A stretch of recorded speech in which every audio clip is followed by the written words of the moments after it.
What got me to where I am and where I continue to go and where I will continue to go is an insane work ethic. Yes. And it's an insane work ethic that you can only put in that amount of work if you were doing something that you are passionate about. And that's what I have engaged my entire life's work in, things that I am passionate about. Yes. You cannot fully commit to something if you are not passionate about it. So you must look at your surroundings, at the things you are involved in, and ask yourself, are you truly passionate about these things? Do you truly want to put every ounce of your being into these things? And I am blessed, truly blessed by something. I am not sure what it is, but I am blessed that I was able to find my passions, my passion, the fight game, the whiskey game, the fashion game, the fitness game. Yes. These are my true passions, and I am going down these avenues that these avenues that the fight game has opened up for me. I'm going down them at 100 mile an hour with no brakes and full confidence in what lies ahead, and great things are happening. I'm not supposed to be here. Where I come from, it's like I said, it's on my whiskey proper number 12. I come from a place, Dublin 12. It is a hard-working town, a small little suburb. It has its good and it has plenty of bad, but I always like to focus on the good because the good shines through. But where I come from, we're not supposed to climb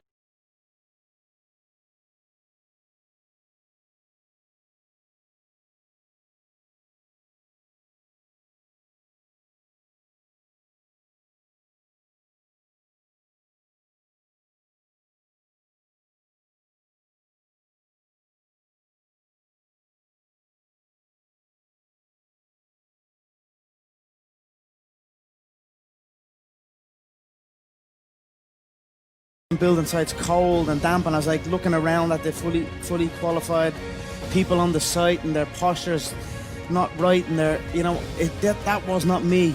I knew I could do something better. I knew I had something in me. I just wasn't sure even what it was. Obviously I was training for the fight game, but no one in Ireland had made it in the fight game. The fight game, an Irish man in the UFC was literally, and I mean literally, laughed at. We were laughed at. I was laughed at when I said we were going to get to the UFC. Myself and my team were going to get to the UFC. Never mind get a win. Never mind even get a win in the UFC. Then win a belt. Then win the second belt. It's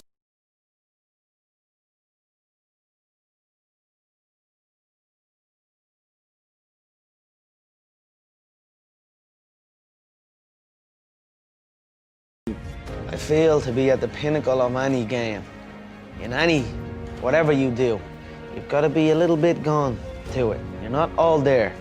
You've got to be almost insane to your craft. Not a lot of people can understand that. When it comes to it all, it's easy for people to look in from the outside. But when you put it all together, not just the weigh-ins, not just the fight, all of the other stuff, nobody can do it better than me. Everyone else crumbles. Every single other person crumbles. my sister, when I was a young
To feel it, I had to have faith in it for it to happen. So you would not understand the amount of adversity I had to conquer to make it to that octagon that night. World tours I went on, the amount of media obligations, the amount of times I felt like I was a monkey in the zoo, locked in a cage, and they feed me a banana and tell me to dance. So I overcame a lot of adversity and a lot of hard work to get to that octagon. And then you're talking what it was. You're talking of the arena, you're talking of the weigh-ins the day before, the amount of people that came out and traveled. Like I said, post-fight, that stands to me, Gareth. I'd never ever forget that. I'm grateful for every single person that's been supporting me on this journey. I was still a kid with a dream and a belief in himself. And for many times I was laughed at and not believed in, but you know what?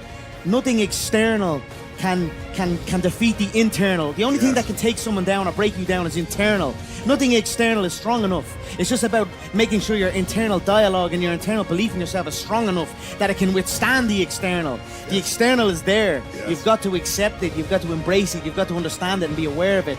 But don't let it seep into your internal dialogue. And I am, as a 30-year-old man, I don't know it all. I'm up and down and growing with this. I'm trying to continue to learn. It's a daily occurrence. Not to let that external infiltrate my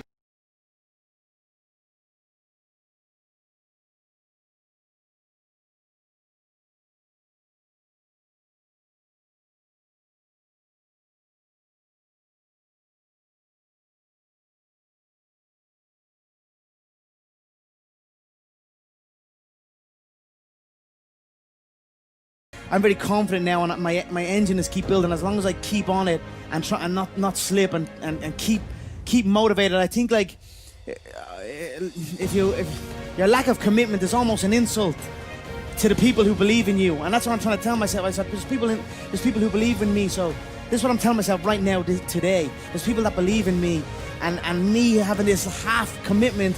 It's not what the fuck I am. It's not what my people. It's not what the people who believe in me deserve. And I want to give back to the people who believe in me and give them that belief, and prove that belief correct. So that's where we're at now, and let's see where it goes.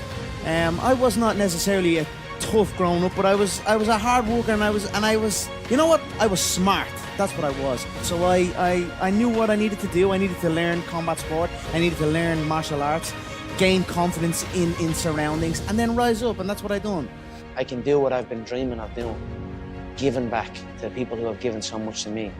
The real stress and the real fights come from the mortgage, come from this stress of home. A lot of people are getting evicted from their homes around here. So that's something that I've grew up with. That was a big stress in my family. It caused a lot of stress, so I just wanted to give it back and help out and just do that. And my mother and father are still young. Now they have their feet up, they can relax, they are in a new place, so it's good. That's something I always dreamed of. I always visualized what giving would feel like, giving to people who have given to me, what that would feel like. I always dreamed of just showing up one day and be like, here. And that would always give me like good feelings.